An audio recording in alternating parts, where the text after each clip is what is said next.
नमस्कार, मैं रीमा प्रसाद।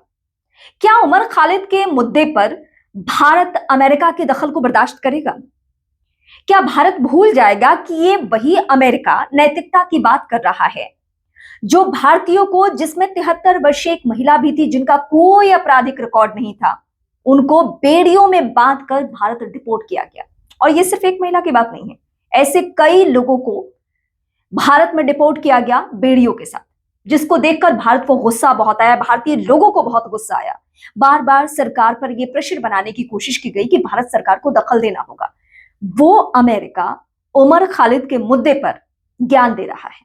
ज्ञान ये दे रहा है कि न्याय संगत नहीं है सब चीजें। सुनवाई जल्द से हो, निष्पक्ष तरीके से हो, यानी भारतीय न्याय प्रणाली पर भी सवाल अमेरिका की तरफ से उठाए गए हैं। ये अमेरिका के 8 सांसदों का मामला है। उन्होंने भारतीय राजदूत को एक चिट्ठी लिखी और चिट्ठी के जरिए अपनी चिंता जाहिर की है उमर खालिद को लेकर।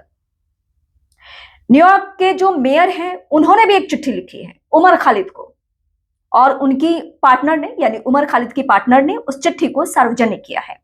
उन्होंने लिखा है, प्रिय उमर, हम सब तुम्हारे साथ हैं। वैसे उमर को बीते महीने उनकी बहन की शादी को लेकर जमानत दी गई थी, लेकिन कुछ शर्तों के साथ कि आपको अपने घर से बाहर नहीं निकलना है, क्योंकि उनके ऊपर कोई साधारण मामला नहीं बल्कि यूएपीए के तहत वो सजा काट रहे हैं, और फिलहाल वो मामला लंबित है हाईकोर्ट से लेकर सुप्रीम कोर्ट तक। वैसे सुप्रीम कोर्ट में सुनवाई के बाद फैसला सुरक्षित रखा गया है दिसंबर के महीने में, और आने वाले वक्त में वो फैसला क्या है उसका सभी को इंतजार है। लेकिन इस बीच अमेरिका ने दखल दिया है।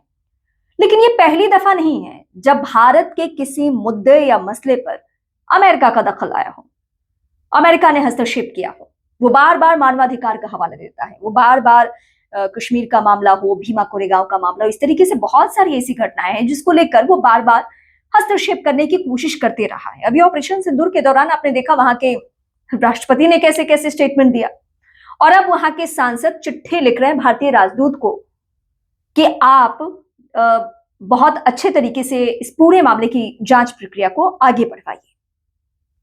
वैसे यूएपीए, अगर आप एक्ट को जानते होंगे तो आपको इसकी संजीदगी मालूम होगी।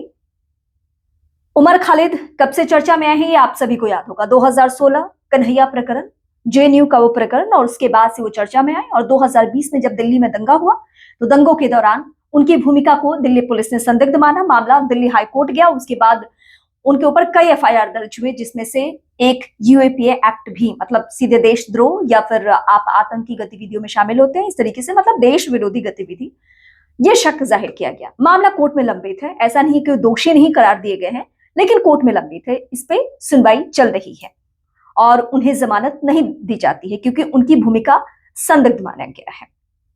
अब इसको लेकर अलग अलग जगहों पे, क्योंकि अब मैं आपको क्लियर कर दूं, जिस न्यूयॉर्क के मेयर ने चिट्ठी लिखी है उमर को, उससे उमर के पिता, उनकी माँ, ये सभी मिल चुके हैं, यानी उनके परिवार के सदस्य, उनके सभी करीबी उनसे मुलाकात कर चुके हैं। तो आप इसको एक दूसरे एंगल से देख सकते हैं कि एक प्रेशर बनाने की कोशिश भी है। लेकिन सवाल यह अहम है कि क्या उमर खालिद के मुद्दे पर भारत अमेरिका के दखल को बर्दाश्त करने वाला है? क्या उस हस्तक्षेप को वो झेलने वाला है? क्योंकि ये भारत का न सिर्फ आंतरिक मुद्दा है बल्कि भारत की सुरक्षा से जुड़ा हुआ मुद्दा है। वैसे इस पे कुछ भी कमेंट करना बहुत जल्दबाजी है, क्योंकि मामला कोर्ट में लंबित है, वो भी देश की सुप्रीम अदालत में। तो हम सभी को इंतजार करना होगा कि उमर के लिए वहां से क्या आता है। फिलहाल उमर खालिद को लेकर, अमेरिका के दखल को लेकर और भारत सरकार के स्टैंड को लेकर आपके जहन में जो सवाल है, बेहिचक आप मुझे कमेंट करके बताइए। अगले वीडियो में उसको मैं साझा करने की, उस पर वीडियो बनाने की कोशिश करूंगी। फिलहाल इस वीडियो को देखने के लिए बहुत शुक्रिया। आप मेरे अगले वीडियो का इंतजार कर सकते हैं, और इसके अलावा रीमा प्रसाद चैनल को आप सब्सक्राइब कीजिए अगर नए दर्शक हैं तो, और इस मेरे सोशल मीडिया के अलग अलग प्लेटफॉर्म्स यानी फेसबुक, ट्विटर, इंस्टा पर मेरे साथ जुड़ सकते हैं।